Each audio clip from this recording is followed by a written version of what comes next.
महाभारत अध्याय 25 सट्टा. सर्व काही हरवले होते. पण शकुनी थांबला नव्हता. एक रत्न उरलंय, तो कुजबुजला, तुझी पत्नी.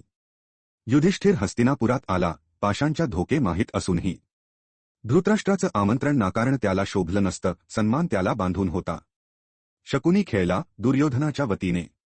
रत्ने, सुवर्ण, घोडे सर्व गेले.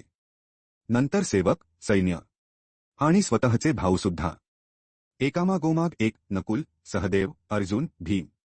शेवटी स्वतःचा सट्टा लावला आणि हरला. मग घडलं अकल्पनीय.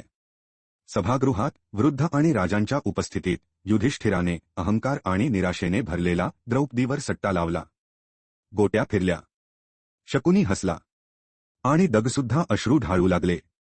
व्यसन, गर्व आणि सामाजिक दबाव इवन बुद्धिमानालाही अंध करतात. धर्म म्हणजे फक्त योग्य काय हे जाणणं नव्हे, तर गरज पडल्यास त्यापासून दूर चालण्याची ताकद असणं. तुम्ही असता युधिष्ठिराच्या जागी तर काय केलं असतं?